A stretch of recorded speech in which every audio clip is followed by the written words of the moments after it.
All right, here we go. Take one. The pain I experienced in my life that was the greatest motivator was being arrested. My physical health was declining. My family refused to support my behaviors. And my friends, they were either dead or they were in custody. And I was the lone soldier back on January 3rd, 2002, when I was taken back into custody. And the question that I am asked the most by families is there hope for my child in staying clean? Because he or she has failed many times in the past. And the answer to that question is always yes. But why is the relapse rate so high for individuals, and where do they go wrong? And I believe that they do not have a motivation that they control. You know, everybody is originally motivated by moving away from a painful experience. Now, listen carefully to what I am about to say. A motivation from pain will never last. These are all temporary consequences that are either going to resolve themselves or eventually go away. And once they disappear, using will return and a new pain will arise, sending them back into that cycle of recidivism. Now, my guest today is here to share his experience in dealing with his son, who has struggled with addiction and is currently in custody in Nebraska. Now, we don't know what his son will do when he gets out of custody, but I have been communicating with him through that app, JPay. My guest, Paul, is here to discuss what he has gone through from the family perspective. Please stay tuned. We got a great story for you.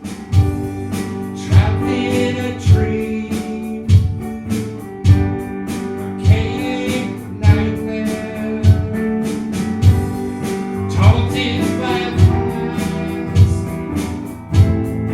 climbing Everest without a rope.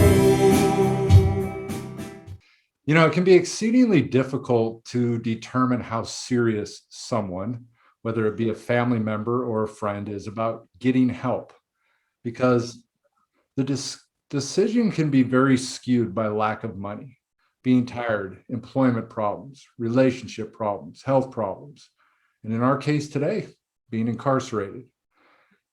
When resolved, this may alter their course as they return to the previous lifestyle.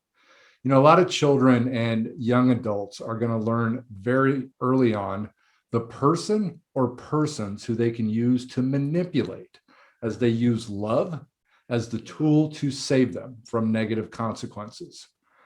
Drug and alcohol abusers are not stupid people, and they can be great actors in general. As you know, they'll shed tears for sadness for a tank of gas from you, and then leave the room with laughter as they hand their dealer the money for a bag of dope.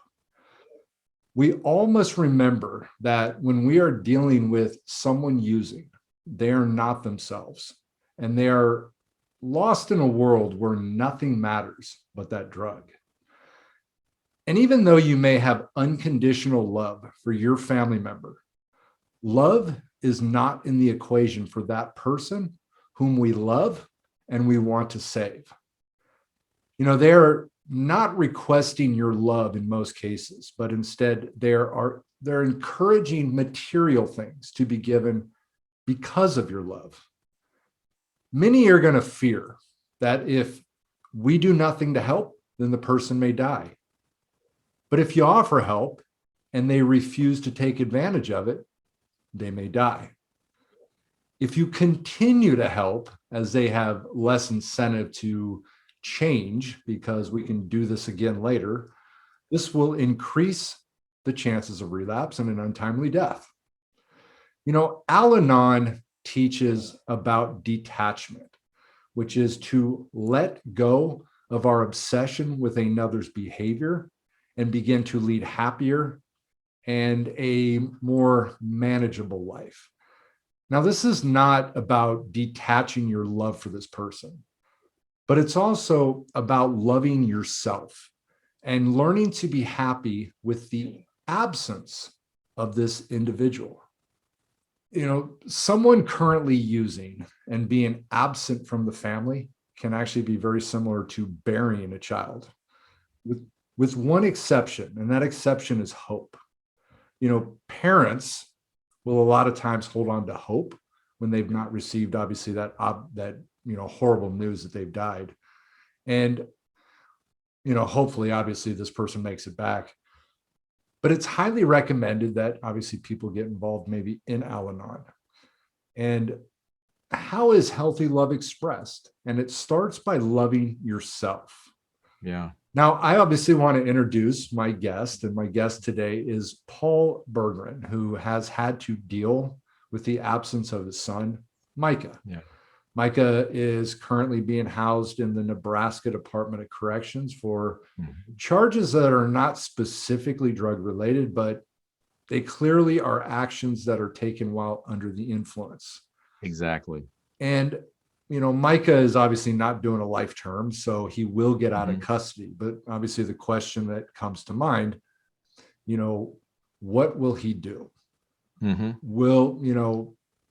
So Paul, my guest today, is going to actually discuss this. And I want him to actually talk about the impact that this has on the families. Yeah. And so let me ask you real quick, Paul, how many times now has he been in custody? 3 times in 2020 that were actually extended stays at the county level in jail. And once prior to that, about 1.5 years earlier, maybe 2 years earlier, when he just did an overnight. And that scared him, but obviously not enough. And this third time that he went in 2020 actually led to him, because he had similar charges within the same year. Like you said, not directly drug related, but related to drug use, the behavior and the decisions and all the bad decisions related to drug use. The judge decided not to show leniency a second time. Instead of saying, nope, you're doing hard time. So he's in prison now for the rest of all of 2021. And this may be a great thing for him.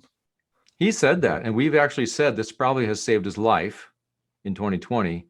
And like you talking with Kenneth Carter III in your recent place, he's even said the same words. I think this is exactly what I needed to change my life, to turn my life around, especially hitting prison.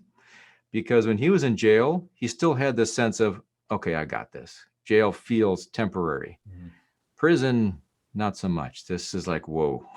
I don't got this. That really got his attention. Has he actually really tried to get clean before? Yes, but outside of custody.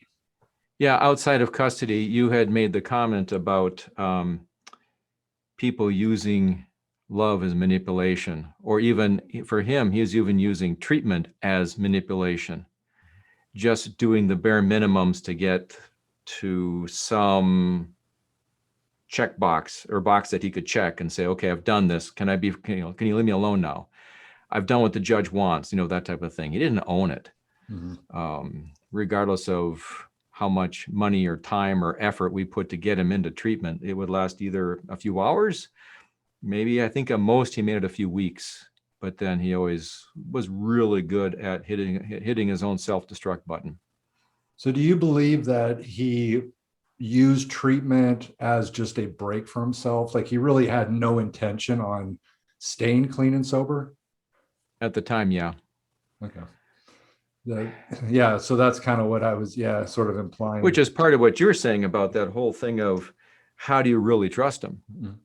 Right now it's, I love you, I care about you, and I trust you as far as I can throw you.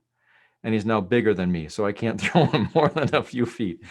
So it comes down to, we'll love you as a person, we'll support you as a person, we'll put some money on your books, not too much, just a little bit. Okay, so for birthday you get the tablet, that whole internal tablet. But we'll take your calls, and we'll within boundaries. Okay, here's some basic boundaries. Well, we're here to care for him as a person, but from this point forward, what we've learned is, like you were mentioning, any actual material assistance that you provide just allows him to kick actual healing down the road, actual change down the road. Unless he scratches for every single moment of success and progress and owns it as his own, it's just an excuse. So he can do a kindness from time to time, but he's going to have to put his whole life back together on his own because he's burned so many bridges that, part of it's we're slow learners, right? You're that parent. Even if you have an attorney who gives some kind of advice to say, hey, if we only do this, turns out to be bad advice again. I can't tell you how many people, they find God in prison. Yeah. They find this, I'm going to save myself, I'm going to do good things, and then walk out the door and everything changes. Yeah. And that is and that's where we come back to the family, and in the sense that, it's important for the family to take care of themselves first. That's what we had to learn the hard way more than once over several years. How much money would you say you put into him and his drug use? Between the attempts at treatment, the attempts, even one of the Cadillac premier places in the country up in Wisconsin, to apartment, paying for apartments, vehicles, just odds and ends. Oh, and there's a child, wonderful, wonderful little grandchild who's now 18 months old, who's come out of this whole relationship and this whole story. All told, it's easily $40,000-$50,000 in about 5, 6, 7 years, 5 years or so, 5, 6 years.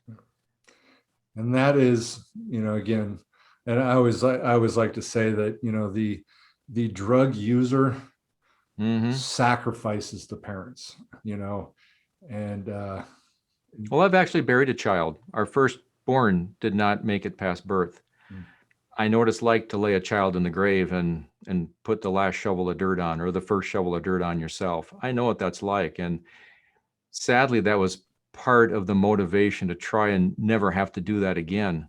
But as you mentioned earlier, enabling my own addiction to try and fix it, or my wife, or when we were at odds with each other, when I had finally stepped back and said, I'm not doing this anymore. He needs to be on his own.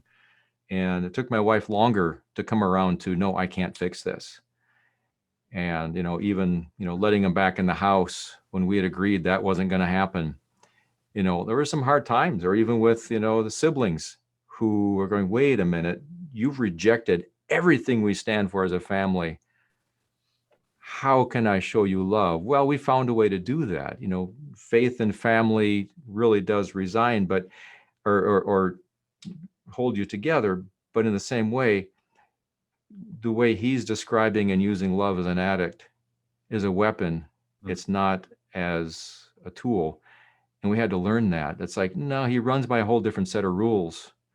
And now that he's in, it's like when he's incarcerated, he reminds us of the person we used to know, because he's clean. He's been detoxed, he's been sober, and now he's been away from it for a while. And now, having been burned a few times, as you say, you come out and it's like, oh, you're really not different. You're the same addict you were before. That's what we're trying to get him set up for, December of this year, hopefully when he gets out, that he can actually be a different person. One thing that we discussed on the phone a little bit is the commonality with parents is parents will blame themselves. They'll blame each other. They'll blame another child if they were not an only child, Yeah. I mean, how many parents like to take responsibility for the success of their children? How many parents will be proud of their accomplishments, but not take credit themselves for the efforts and hard work that their children put into things? Why are you going to take responsibility for their bad choices, but not responsibility for their success? I in my book that, have you received it yet? Or No, well, I think it's in the mailbox. I got a little notice, Okay. and I appreciate you sending one to Micah. I think that'll give us a good little book study here. Yeah. Yeah. I created an acronym in the book, and it's called Blame Me. And it's because love and martyrdom equals my eternity. And I thought hard on this, and it's almost in a sense, if you look at it like a God complex, when someone believes they have a godlike ability, you didn't decide this, and you should not suffer, for the decisions that are made by your child. That's really well said, because it's easy to point to his pride. It's harder to recognize your own pride. Mm-hmm. It's easy to point to his selfish love. Mm-hmm. And it's harder to look at my own selfish love. It's easy to look at his vanity and people pleasing and idol chasing. You start to realize, whoa, all three of those things are me. Mm-hmm. And, like you read in Genesis, in the beginning, God. It didn't say in the beginning, Paul. And that's a hard one to swallow, but it's also wonderful when you finally do. It's like, I'm not God, and I'm so glad, because I'd screw it up. In fact, I have screwed it up so many times when I've tried to play that role. Even with Micah, the fact that he has a number of special needs was another excuse to say, well, he can't handle it completely because. Or the addiction, he can't handle it completely because, but that's not loving. Loving is, yes, he can handle it. Yes, he can learn to handle it. Yes, he's going to take some really hard blows in his learning, and he's going to own it, and he's going to get up. He's going to fall down 6 times, get up 7. But I can't be that person to do that. So he's 24. Time to grow up, and time to let him grow up. Yeah, and it sounded like part of my fault. It sounds like you sort of held on to that for a while. I mean, you held on to the blame. You held on to, that somewhere along this line, you are responsible. How did you get out of that? Well, part of that comes from, adoption. Okay. So when you take on the little life handed over to you and said, here, you having lost one child at birth, and then having another child handed to you and said, here, he's all yours. There is that certain sense of, I've taken this on, but part of that is when you finally realize, every time I try to do something for him that he would do for himself, I'm harming him.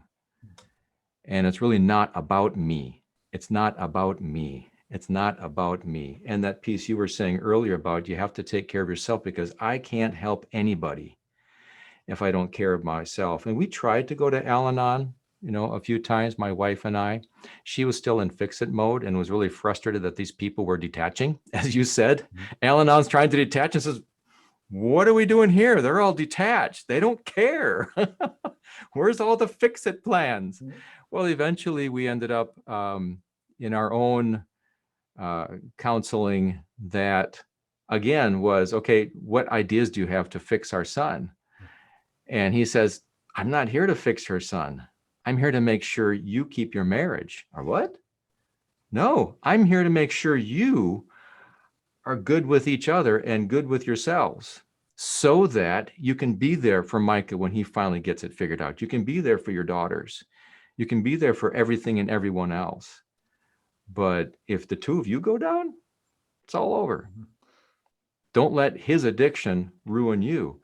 And that was another aha moment. I'm not here to fix Micah. I'm here to help you heal, so that maybe someday he can heal. Yeah, because you cannot fix him. No. I have, I work in the substance abuse industry. And, when I get people that, you get people that come in, and it's almost, I'll talk to the family, what are you hoping that we can do for you, And I hear sometimes, you need to fix me. Yep. And I go, well, you know what? I can't do that. I cannot fix anybody. No. I can offer tools. And that's okay. Yeah, I can offer tools. I can offer recommendations. I can give advice, but you are the one that has to do it. And that's the hard part. It is. And actually having him in jail and in prison has given us, a mental, emotional, physical break, because we don't have to wonder where he's at, what's up, what's going on. We can rest while he is healing and recovering in a similar way that, your previous interview with Kenneth, it's like that was his chance to begin learning about himself and what's really going on inside of me and how I can be a different person. He's actually doing that now, and actually having a young son has been very helpful, because I can say, well, I understand that you have these plans for when you get out. There's always that when I get out kind of talk going on, even though it's a ways from now. It keeps him going, but it's also, what kind of a role model are you going to be for your son? Because you're now telling me that you're finally remembering what you learned from me as you grew up. Because this life, the street life he's been on the last several years is not how he grew up. Right. And he's going, that really wasn't so bad. Yeah. And maybe there's something from there I can grab. But it's like, what do you want this? How do you want to make sure your son doesn't continue on in your path? Yeah.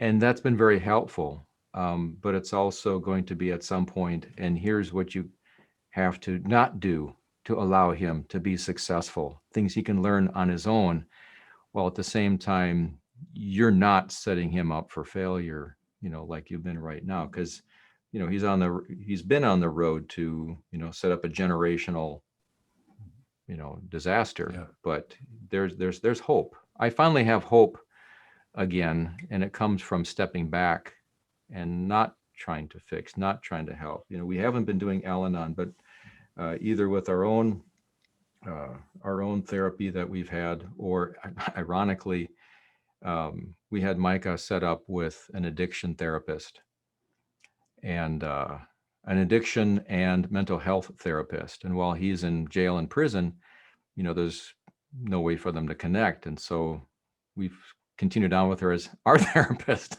Sure. mostly with my wife, but it's been helpful to kind of think things through with someone else who can be like you and say, come on now, let's be honest. I want to read something to you. This is one of the things that he wrote me. He said, hey, thanks for the email. This was the first one. And I've been lost for most of my life now and just starting to find my way. I've been doing drugs from the age of 10, and I've been in the street life just as long. I've been doing it so long and so hard that it's all I know, and I'm comfortable in craziness. Then I am in peace and quiet. I want to get away from the street life, and I love it so much that I would walk away from my family and son just for the highs and rush I get from it. I hate that I love the street life so much, and there are some days my mind is on the right path, but most of the time my mind is on making the next move and how to come up quick. My parents never been in that world, and in prison there's a very small amount of guys on the right path. But I hope you can help me, obviously, find my way back to my son and my family. I've been wanting to change, but I don't want to take the time. And biggest thing is to cut off everything. Street off my life is the hardest thing of all, because that's been my world and everything that makes me who I am today. I love my parents. And to be a great dad to my son, and my parents did nothing wrong raising me. I just made wrong choices and most likely keep making bad choices, but hopefully less of them. Hope to hear from you soon. Thanks. And we've been communicating a few different times, but I want to let you know that this message here, and I really like it, to tell you the truth, because it's a real honesty. He didn't come out with any bullshit, from the get-go, because he's getting better at that. Because I know exactly what he's talking about. That you're sitting in custody and you're thinking like, I want to do this, I want to get clean, but then it's like that rush of, that street is just as hard to get off of. It is. I think I had said in that interview with Kenneth, I don't know, but my drug of choice was adrenaline. Yeah. I mean, and that's really, because, like High While Clean, the name of my podcast, shows that it's not the drugs we're getting high off, it's our own chemicals. Yeah. And so everything within us, and that adrenaline, and I understand that street life, and I understand the insanity of it all, and the additional highness, that comes from the craziness of everything. And so that's why I really like that message he sent, because again, that's so honest on where he's at. And I do want to tell you though, that does not mean that's a bad message. Okay. Yeah. Because it's basically saying that, this is my mind and it's going back and forth and it's going crazy. And I don't know exactly what I'm going to do.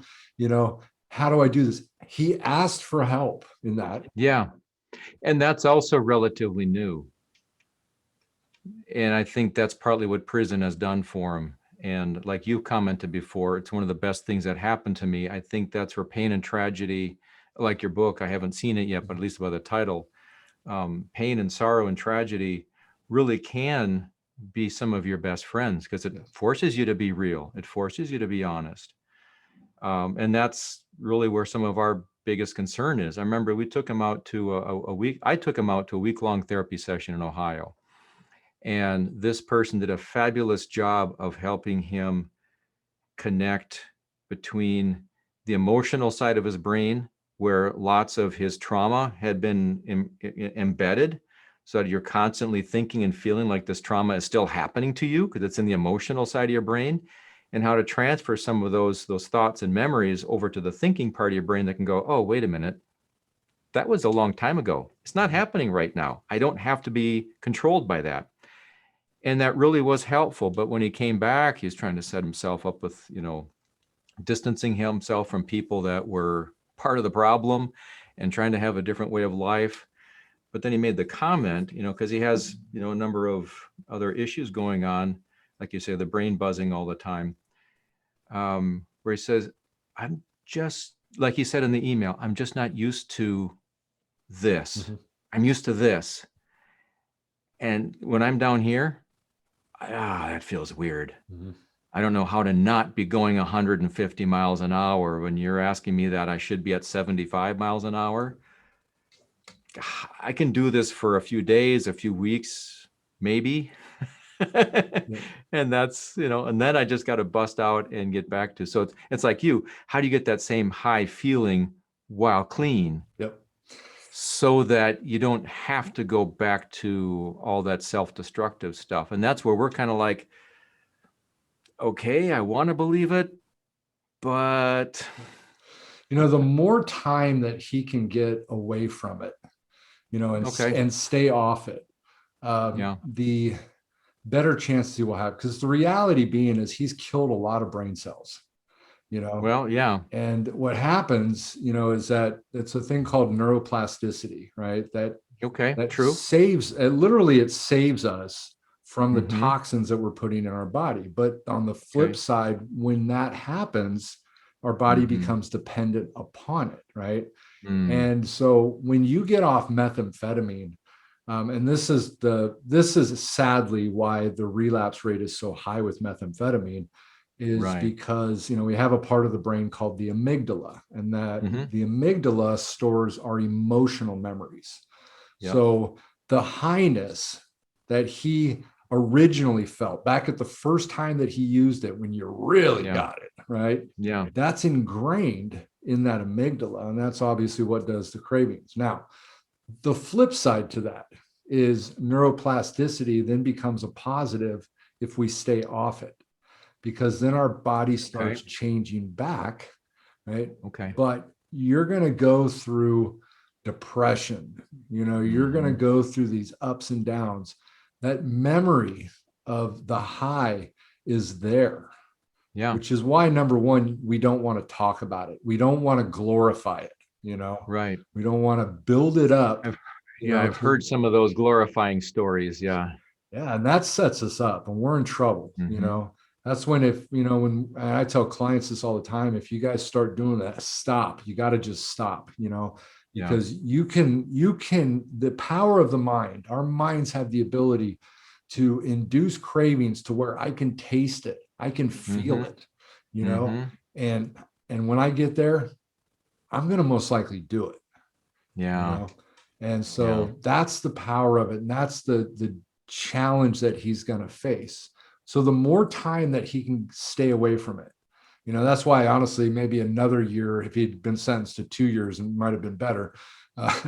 But the Who long knows? If you get in trouble while you're in there, they do feel free to tack on more time. Absolutely. So the longer he can stay away from it, that neuroplasticity will resort back to functioning as well as possible. I mean, there's Yeah. damage that has, dead brain cells never come back, but Right. the changes. But the brain does take over and fill in gaps. And one thing you mentioned on I listened to previously, there was the comment that, you can actually take, and this may be helpful for him, as a family member, trying to find some positives where you were making the comments about you can take some of the skills that you used to use that got you in trouble, take those same skills and put them over here. And now you can actually do it the right way. And I remember when he was in high school and actually learning to be a gourmet chef in a retirement community, had a gourmet kitchen.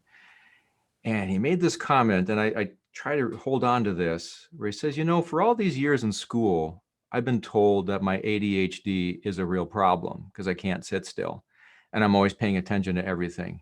But in this kitchen, it's a huge asset. I'm one of the best in the kitchen because I always know what's going on. I know where things are at. I don't get flustered by having too much happening at one time. I'm the master of my environment. Mm-hmm. And so it's a matter of saying, okay, what are those things? Yeah. Even if there's some damage going on, what are those things that you can repurpose for good? Even if they're powerful drive, just redirect them into something that'll keep you on the outs. I'd been arrested 10 times in my life, and so Yeah. 2002, was my January 3rd, 2002 was my last arrest. And, I remember getting in custody, and I mean, I could not read a book. I mean, I could not comprehend anything. My brain was just in such disarray that nothing made sense to me. Yeah. I slept for 4 days when I first got in there, and I realized, though, as the time went on, and this is something I'm going to mention to him, Okay. is if he, more than he can read, if he can read, if write, our brains are like any muscle in our body. The more we use it, the better, the stronger it becomes, and I'm going to use that exact phrase. That's a really good point of view because he has talked about that where it's been difficult. One book that I got him recently, he just made the comment, I can only read 1 or 2 pages a day because it's taking me a while to really absorb it, and I kind of have to reread them. And some of the words are bigger words than I'm used to using. But it's good. It's good. But I'm going to use that idea. It's like, yes, and you're getting your brain back into shape. And that's okay. Don't put it down. Keep working at it. I used to do, I would do groups sometimes with clients, and we would do these logic problems, right? Okay. And some of them were very difficult, and I would always tell the clients, I go, you know what, it doesn't matter if you actually solve it, right? Yeah. What matters is that you're using your brain. Thank you. Yeah, that's a really good point. And so, that's true because we keep saying, what were you thinking? Well, clearly that wasn't happening. Thinking wasn't happening. But it's that courage that today you may be down, but tomorrow you can read a page is enough. 2 pages is enough. And Kenneth even indicated, or he wrote to me and said, hey, the one thing that really helped me was writing stuff down and writing out where I screwed up, owning it, and then writing down what I'm going to do to get that right. And the writing was an important part of it because it helps to get it into your brain. It's not just a passing thought. You're actually scratching it out on paper. And the other part that he said was, getting away from people that were going to tear me down and take me away from my future.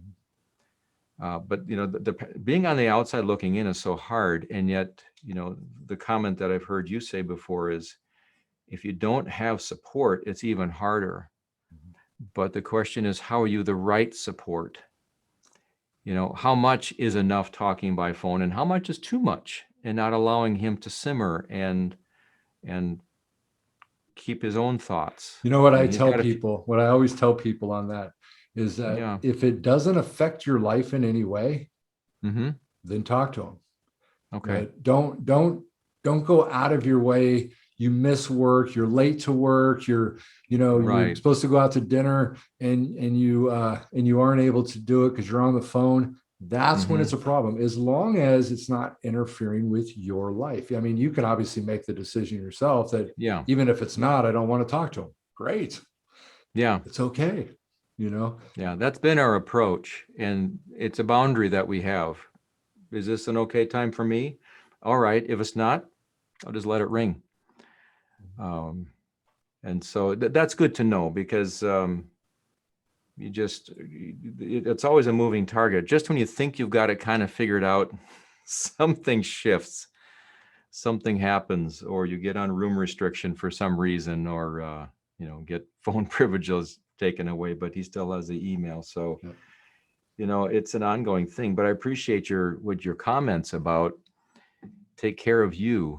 And I think if I were to say anything to people who are at the early stages of this, it's set boundaries, take care of you, and allow them to feel the pain of what their decisions are causing them. I think that was one of our biggest mistakes, is not allowing them to feel the pain. That is the key to it, because pain is inevitable. Yeah. But for the substance user or abuser, it is detrimental. The more pain we have, I tell you, it's like, how do we really define feeling good if we haven't really experienced pain? How do you know what that is? How can you correlate the two? And so, but I mean, the title of my book, Pain, Failure, and Misery Are the Stepping Stones to Success, because if I can utilize my pain, as a teacher, as a lesson, the more pain that we can experience, the better we can become. And we can become better than even people that have never been through it. Well, and that's the power. The challenge, of course, is being willing to face, pride gets in the way, and being willing to face your pain. And now that I look back, on childhood, always such a great, sharp kid. He loved to talk about, both of his grandpas were troublemakers. So it's like, tell me about a time when grandpa got in trouble. That helped him feel better about being in trouble himself. But he always struggled with talking about his own getting in trouble, just simply processing it. What were you thinking? How can we do that differently? It's like, nope. That's in the past. That's in the past. We don't go there. We don't go in the background. And I think that's really perhaps what's happening now, is he has no choice but to face the pain and choose to either embrace it or just completely self-destruct. And it sounds like he wants to heal. He wants to become a whole person and be there for his son when the drugs are telling him what son, what family, what responsibility. Yeah, he's got the rest of this year to figure it out, So what's the best way I can be supportive to him during this time to make the best use of that time? Because that's one thing that Kenneth talked about. It says, I used that time to become a better person. What are the best things we can do we can't do it for him, obviously, but what's the best thing we can do from the outside looking in? Honestly, sometimes the best thing is to, keep a little distant, don't be over, helping. Don't put too much money on his books. I keep it modest. He asked for more and I say, well, that's something you can work with. Okay, if you want that extra thing, all right, I guess you're just going to have to make some choices. Oh, okay. And I kind of said this on the podcast with Kenneth, was that I isolated myself. I separated myself from, I was the guy literally sitting in the corner working on myself, Okay. And I had books. I had great books. I had my dad, actually, my pastor came from my dad's church and actually brought me some really good books. And so I read, again, just doing a lot of reading. And I think from his perspective, I think that's what he probably needs. He needs to be alone to a certain degree so that he can focus on himself. I'm going to send him some messages about this. Yeah, that'll be important. Because I really think that was a huge part with me. I didn't have, yes, I had my parents, but they didn't visit me all the time, and I didn't need them, though. And that was really the part, was that I realized that, I need to stand on my own 2 feet. And that's what I really wish for him, that he could stand on his own 2 feet. And I think that's why he was so quick to find other people to latch onto, because there's some reason of not feeling he can do that on his own. And even now he's a verbal processor. So if he's going to be alone, I guess I'm going to be on the phone more often to help him give some place to think out loud. How old is he now? 24. Okay. 24. Yeah, I was 28, it was a little bit later. And that's the difficult, the age range that he's in. He's still, in that invincibility, I know everything mentality, although he's not completely, though. No, he's had that thumped into him a little bit, but right now he's around people that can force him to behave. Even if he gets off track a little bit, he'll find himself on some kind of internal punishment because he has to pay attention. And so he's learning self-control, because not being controlled there is a real problem. And so I try to encourage him to use that. This is practice. If you can resist the temptations here, because, drugs are in jail, drugs are in prison. There's all kinds of things that can still get you in trouble. And so far, it sounds like he's been rejecting those things and withdrawing more. Right. But now, the most important thing, and I'm going to talk to him about this too, is that, we talk about pain as being a great motivator and a great asset for our life. But that motivation will never last. Right. Because eventually the pain goes away. Eventually he's out of prison. This is where a lot of people fail. Right. And so his motivation really needs to change, and he needs to focus on, what are my goals? What are my dreams? What are the things that mean more to me than that drug itself? His son, he's got a son that, if he can maintain the value and the importance of, I want to be a good father, I want to have a career, I want to have a house someday, I want to be happy. Exactly. Because happiness does not come from drugs. No. Even though you get even as you said before, that feeling of being high isn't really from the drugs. It's what the drugs trigger. But there are a lot of great ways to trigger that feeling of high that don't involve drugs. Yeah, you have to. One of the things I teach is that, high while clean. And, the reality being, though, too, is you do have to alter your perception of pleasure a little bit. Okay? Yeah. And, pleasure is a survival. We get dopamine when we eat food, when we drink water and we're thirsty, when you have sex, for maintaining our species. But you get high I get high from sitting here talking to you. I can get high from, if you have a job that doesn't feel like a job, I get high, doing that. You can go extremes, obviously, and jump out of airplanes and go bungee jumping and, zip lining and stuff like that. But I find enjoyment in things I do. And that is, but you do have to alter that concept of what pleasure means, because and that's what's hard from a family member's point of view, And that's part of the grieving that goes on when you see a child going down that path, that you're grieving all the things that coulda, woulda, shoulda been, and laying those to rest and allowing him to recreate that space. I mean, the last time he was arrested, in my heart and soul, in many ways, I felt as though it was like the ultimate gut punch, just the way it happened. It's like, well, I guess my son did just die. I don't know if anything can be recovered from that. It did feel like a death. But fortunately, the people around me helped to pull me around and say, no, actually, he's still here. You've got the hope. Yeah. But again, and you don't know what he's going to do when he gets out, Right. because that's up to him. That's his choice. And that's the part that you want to be hopeful as a family member, but you've been burned so many times. You're in this, where's the balance point between hope and support? And it's like, hands off, it is what it is. Preparing yourself for 5 steps forward, 3 steps back. Okay, but at least we're still 2 steps ahead.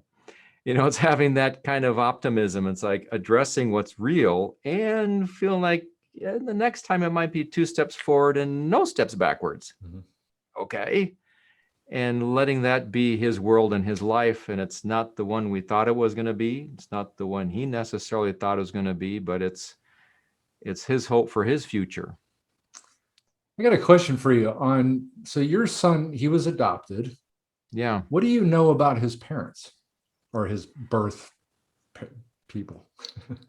Yeah, his birth parents. Well, there's a whole family story there, and he's actually reconnected with them. And unfortunately, they had a chance to experience what we did, mainly on the one side more than the other.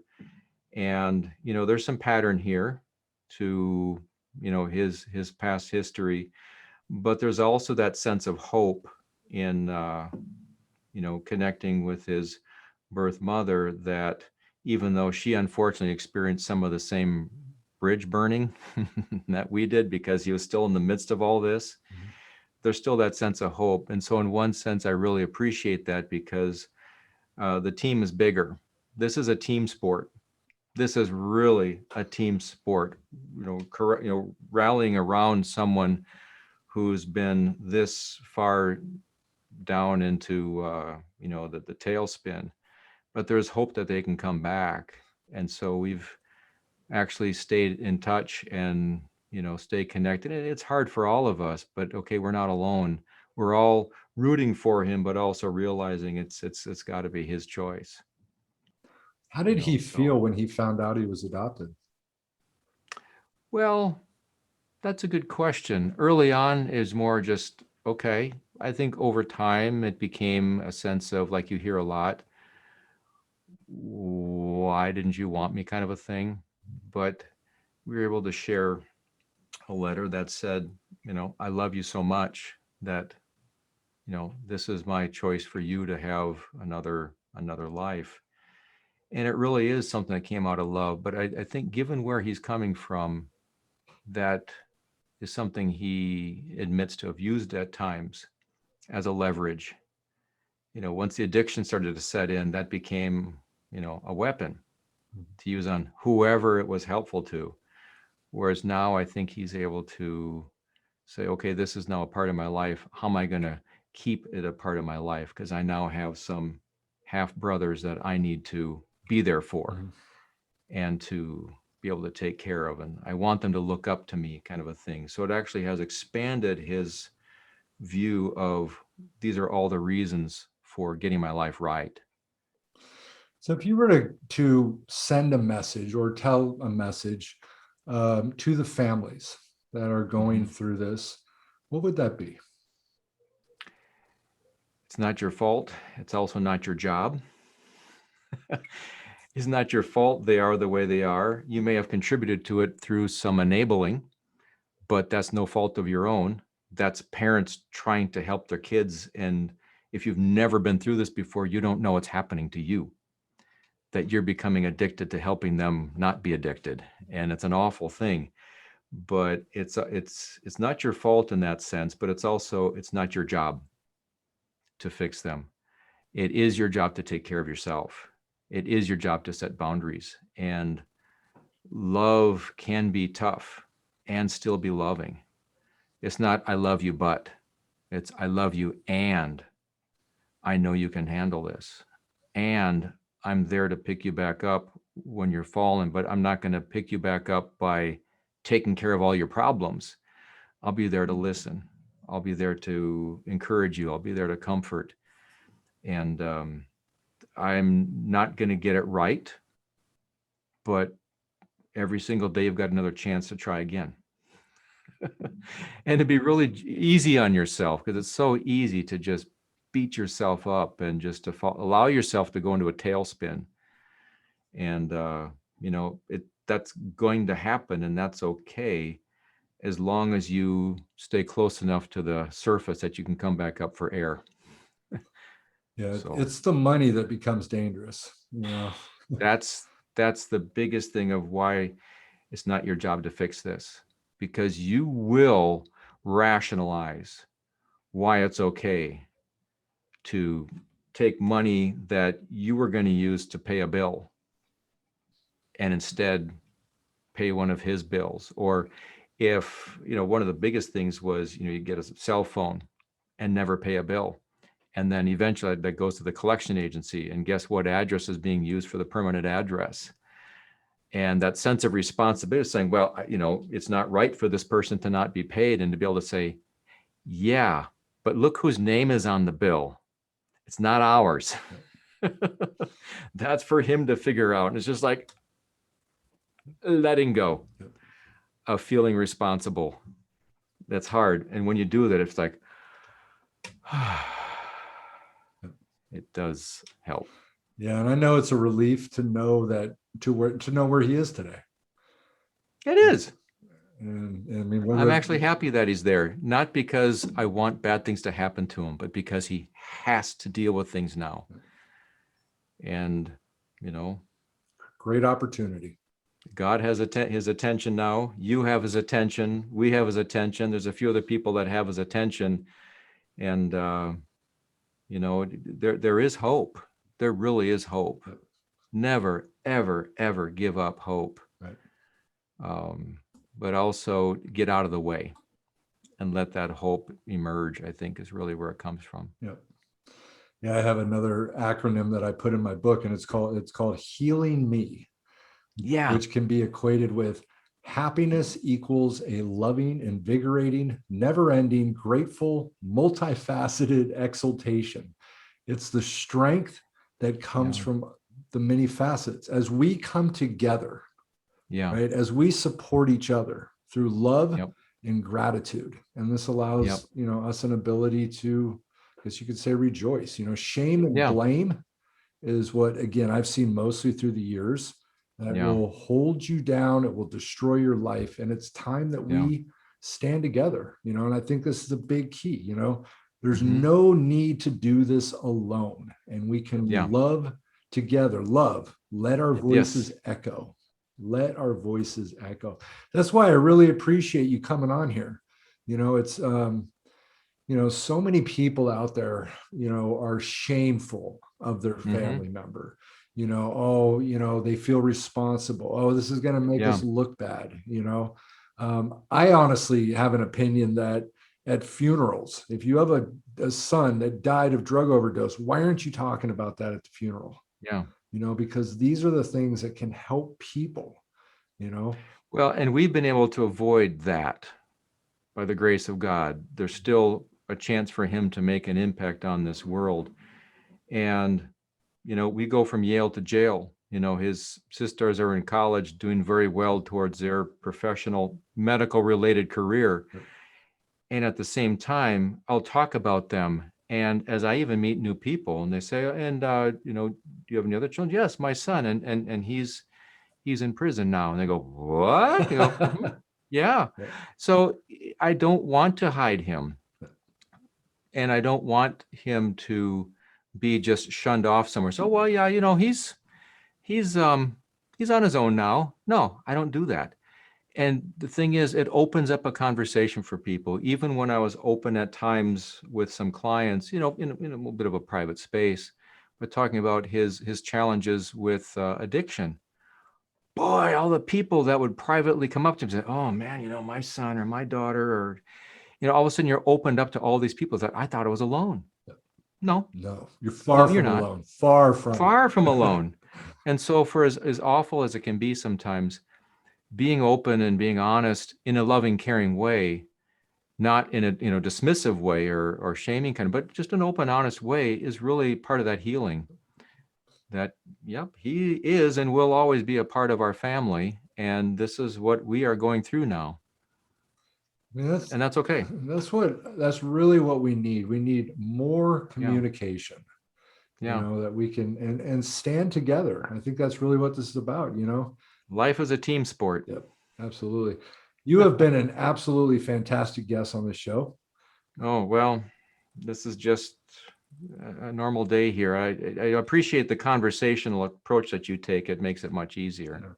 Hey, I want to thank everybody for tuning in to another episode of High Wall Clean. Let's keep getting high, but let's do it clean. I'll see you soon.